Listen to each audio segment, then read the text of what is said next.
Power Plant gym in Lemoyne, Pennsylvania, and we're going to show you a little about the deadlift today. Two styles of deadlift, the conventional and the sumo. I'm going to start off talking about the conventional deadlift. Okay, the important thing with the conventional deadlift is approaching the bar. You want to approach the bar the same way every time. You don't want to crowd the bar. A lot of people have a problem. They get right up on the bar and they're crowding the bar. Okay, you want to give yourself a little room, maybe an inch or two. So when you do reach down and grab the bar is not pushing away from you, from your shins. Two philosophies. One is the no look and the other one is to look at the bar. To look at the bar is fine, okay, as long as you're not over the bar so much. As you become more advanced, you're probably going to move into a position and into a lifting mode where you don't look at the bar at all, you just feel for it. But if you need to look at the bar, you can do that, okay? One hand over, and as you're looking at the bar, the other hand, you want to try to keep your shoulders behind the bar. Very important. A second philosophy is never to look at the bar at all, to feel your way. And for this, you want to approach the bar, feet about shoulder width, setting most of your weight on your heels.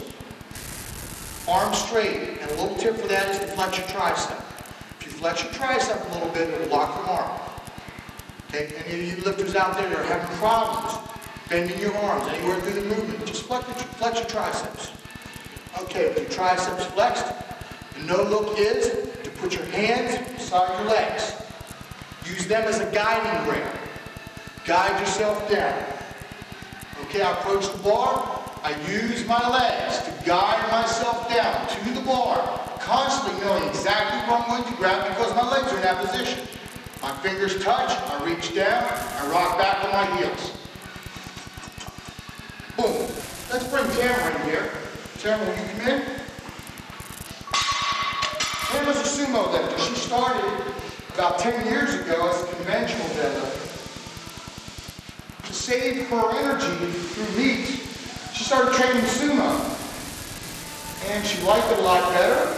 She became very efficient at it. Shoulders behind the bar and up. Let's approach the bar. Your feet are more than shoulder width at this point. They're more than shoulder width. See, she gives herself a little bit of room. She's not crowding the bar. Toes are pointed out. Shoulders are square.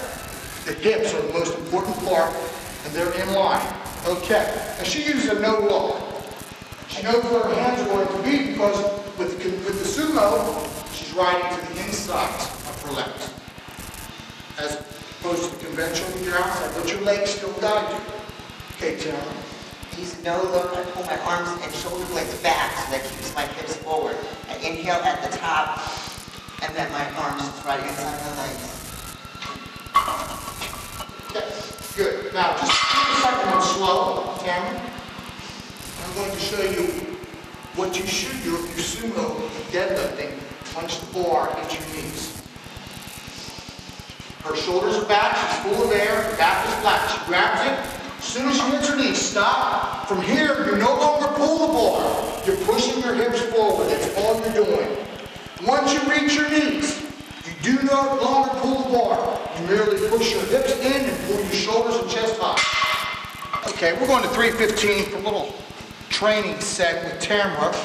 Okay, the bar's loaded, Tamara. We're going to try sumo style. We're going to approach the bar, set up the gravity, everything right. Remember, we do our mental check. She approaches the bar, she's thinking where her feet should be. Her knees, because the deadlift is just a squat in the other direction. Point your toes out, knees over the toes. And remember, don't pull as much as you push your hips through. Okay, it's a no-look approach. The weight of the arms is to keep your chest and get your air at the top. Just grab the bar, up, and push through. Down. Up, push through. Down. Okay. Big turnaround real quickly. She's shaking her legs there. As you can see, the bar is riding her legs the whole way up. If you're not getting marks on your legs at the bottom, unless you have a specialized shoe that's designed to keep the bar away from your shin, you should have marks on your shins. Okay, it's good to wear any type of safety device, shin guards, or socks high, whatever you need in training, keep the blood flow to him. Scott Lewis is going to perform the conventional style. Now, if you're pulling conventionally, you have a longer distance to pull, obviously. Okay? Just 1 second, please, Scott. Now, he's setting up, approaching the bar. You want to incorporate a little bit more speed as a conventional deadlift. So speed off the floor is very important. As with the sumo, once you break the full floor, you're pushing your hips through. You don't need as much speed as you need in the conventional style. So once Scott sets up, okay, he's not looking now, he's setting up, he's keeping his chest high. Speed off the floor. Again. Speed off the floor. And one more. Speed off the floor. See, it's a quicker movement. The conventional movement is much quicker than the sumo.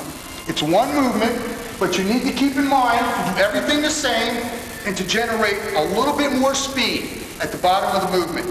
Regardless if you're looking at the bar or having a no-look approach, speed is number one in the conventional. In the deadlift, whether you deadlift sumo or conventionally, we use one assistance exercise after our work sets called rack pulls. Okay, the rack pulls are performed with safety racks and a power cage. Right now we're using the safety racks, the loaded bar. It's only 315, usually goes to a weight above and beyond what we pulled that day in our work sets. Okay, as Tam approaches the bar, her feet are under the bar.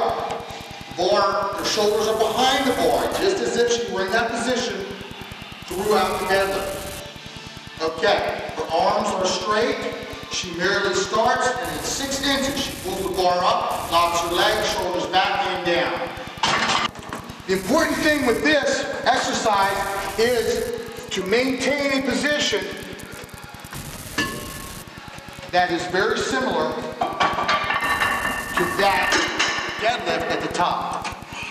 You want to grab the bar the same way as you would, the same position, and you want to be in the position where you would naturally be 90% of the way through that deadlift, which means you don't want to be over the bar or you don't want to be sunk under the bar in an unnatural, unrealistic position.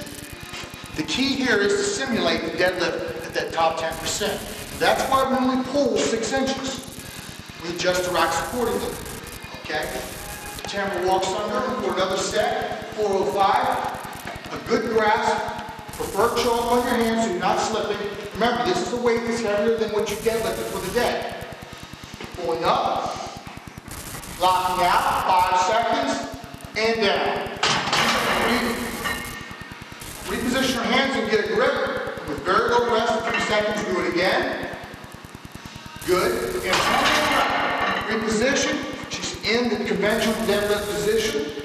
Her shoulders are behind the bar. Big air, chest high. 2, 3, 4, 5. This simple exercise will not only help you feel heavier weight in deadlift, it will also increase your grip strength. It will increase your tenacity with the weight, holding on to it. Remember, the deadlift takes a matter of sometimes 4, 5, 6 seconds to get to the top. That's why we hold it for that period of time. It will get you used to handling heavy weight.